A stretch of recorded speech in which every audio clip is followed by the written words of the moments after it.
अद्विक को blood cancer है।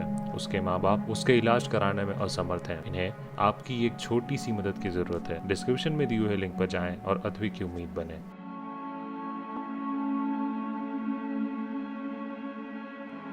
नमस्कार, आप देख रहे हैं एमपी तक। आपके साथ मैं हूं अमित तिवारी। करोड़ों रुपए खर्च करती हो सरकार, मध्य प्रदेश सरकार, स्कूली शिक्षा पर। स्कूली शिक्षा को लेकर बड़े बड़े दावे किए जाते हों। हम देखते हैं, कहा भी जाता है स्लोगन में कि स्कूल चले हम।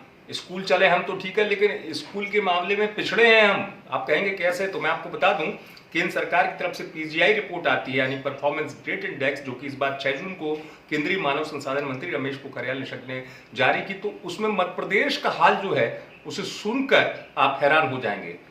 कमाल, 3 साल में हम इतना नहीं कर पाए कि हमारी ग्रेड बदल जाती, हम छलांग मारते। हम वैसे जस के तस बने हुए हैं। और तो और ग्रेड जो स्कूली शिक्षा के मामले में मध्य प्रदेश का इस रिपोर्ट में तीसरे ग्रेड पर है, और 3 साल से ऐसा ही है। 6वें नंबर पर स्थान आता है। 20 राज्यों ने छलांग लगा ली, अपनी ग्रेडिंग सुधार ली, लेकिन स्कूली शिक्षा में हम खड़े हुए हैं जस के तस। 3rd ग्रेड की डिग्री है और 6वें नंबर पर हैं। आप सोचिए, उत्तर प्रदेश और आंध्र प्रदेश, उत्तराखंड जैसे राज्य हमसे आगे है। बिहार को बीमारू राज्य कहा जाता है। बीमारू राज्य बिहार बराबर आगे खड़ा हो गया है, और मध्य प्रदेश खड़ा हुआ है मेघालय, मिजोरम और बिहार वाली रैंकिंग के साथ 3rd ग्रेड पर, यानी कि 6वें स्तर पर है। अब ऐसा मध्य प्रदेश में क्यों है? ये रिपोर्ट अगर आप सुनेंगे, इस रिपोर्ट की बारीकियों को, तो आपको खुद अंदाजा लग जाएगा कि मध्य प्रदेश में स्कूली शिक्षा की इतनी दयनीय हालत क्यों है। 16 मापदंडों पर खरी नहीं उतरती है मध्य प्रदेश में स्कूली शिक्षा। अब उसमें बेसिक चीजें हैं। क्यों मध्य प्रदेश में स्कूली शिक्षा का आलम यह है कि हम इस स्थिति में खड़े हैं? तो उसकी अहम बातें समझ लीजिए। मध्य प्रदेश में 1ली से 12वीं कक्षा तक जो ड्रॉप आउट है वो 82%, यानी कि ड्रॉप आउट आप समझेंगे कि एडमिशन होता है और 12वीं तक आते आते छात्र या छात्राएं छोड़ देते हैं स्कूल को।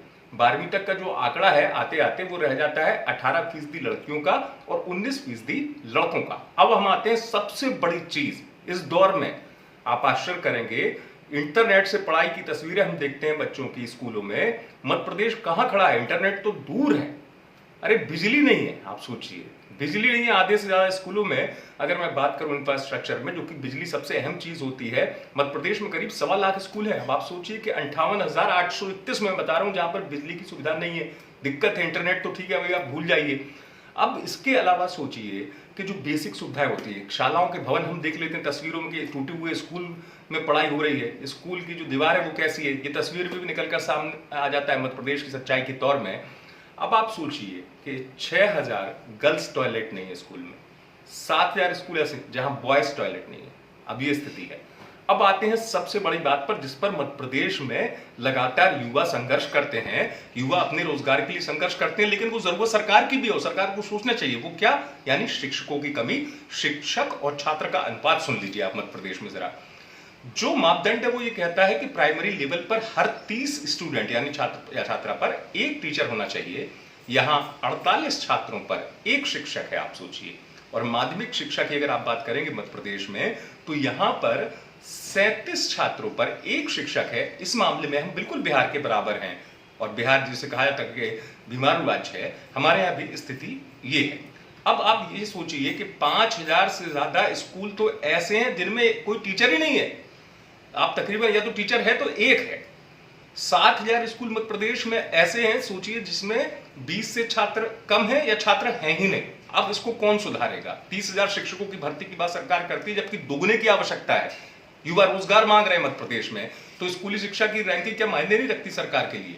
मध्य प्रदेश का जो आंकड़ा मैं करीबन आपको बता दूं, वो 1,22,056 स्कूल है सरकारी, और इसमें प्राइवेट 29,182 है।